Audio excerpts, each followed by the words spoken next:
रामायण में हम हनुमान जी को सबसे शक्तिशाली और सबसे बड़े भक्त के रूप में जानते हैं। लेकिन क्या आप जानते हैं कि एक समय ऐसा भी था जब खुद हनुमान जी अपनी ही शक्ति को भूल चुके थे? ये सुनने में अजीब लगता है, लेकिन इसके पीछे एक बहुत ही रोचक और सीख देने वाली कहानी है। ये कहानी शुरू होती है हनुमान जी के बचपन से, जब वो एक छोटे से बालक थे, लेकिन उनकी शक्ति असाधारण थी। उनके अंदर देवताओं जैसी ताकत थी और उनकी चंचलता भी उतनी ही ज्यादा थी।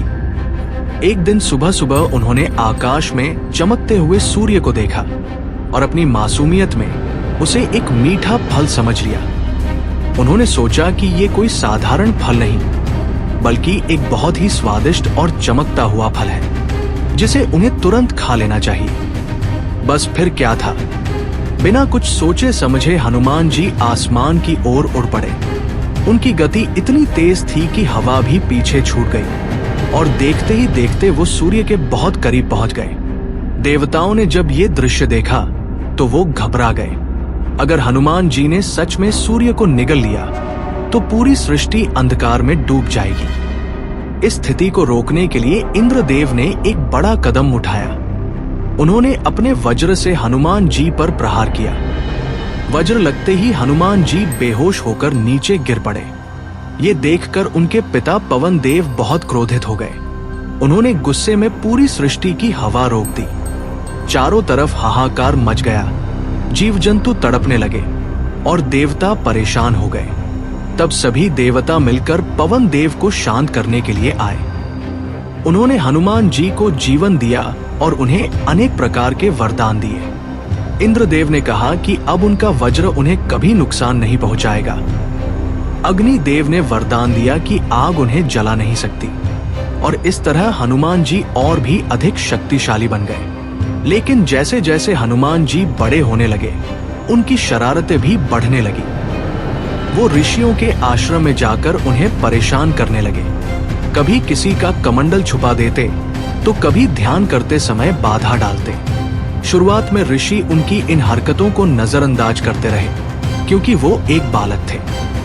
लेकिन धीरे धीरे उनकी शरारतें इतनी बढ़ गई कि ऋषियों का धैर्य टूट गया।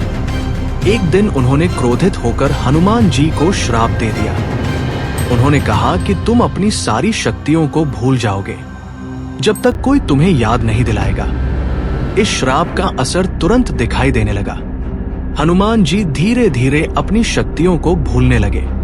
समय बीतता गया और वो बड़े तो हो गए, लेकिन उन्हें ये याद ही नहीं रहा कि उनके अंदर कितनी अपार शक्ति छिपी हुई है।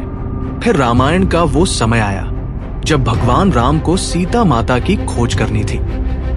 हनुमान जी भी उस समय उनके साथ थे।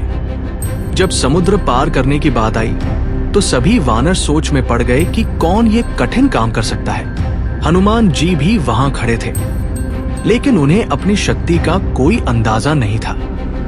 तभी जामवंत जी ने उन्हें उनकी असली पहचान याद दिलाई। उन्होंने कहा कि तुम पवन पुत्र हो, तुम्हारे अंदर असीम शक्ति है और तुम जो चाहो वो कर सकते हो।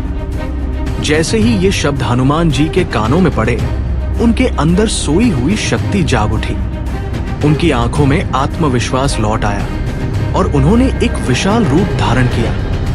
फिर उन्होंने एक ही छलांग में पूरे समुद्र को पार कर लिया।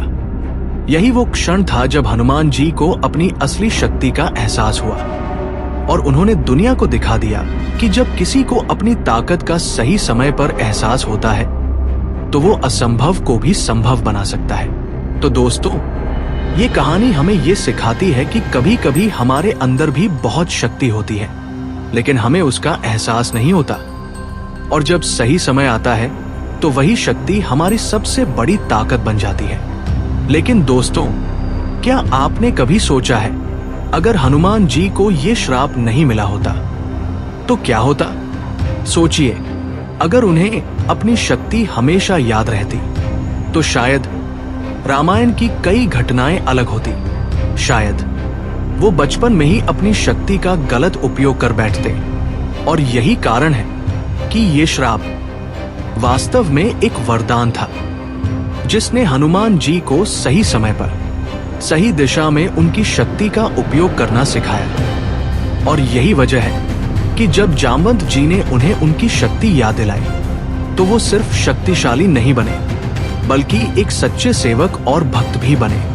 ये कहानी हमें ये सिखाती है कि कभी कभी जो चीज हमें नुकसान लगती है वही हमारे जीवन का सबसे बड़ा वरदान बन जाती है और सही समय आने पर हम अपनी असली ताकत पहचान लेते हैं। जय बजरंगबली। लेकिन दोस्तों, हनुमान जी की ये कहानी यही खत्म नहीं होती। आगे जो हुआ वो और भी चौंकाने वाला है। अगर आप वो कहानी देखना चाहते हैं तो चैनल को जरूर सब्सक्राइब करें और अगर आपको ये कहानी पसंद आई हो तो लाइक, शेयर और चैनल को सब्सक्राइब जरूर करें।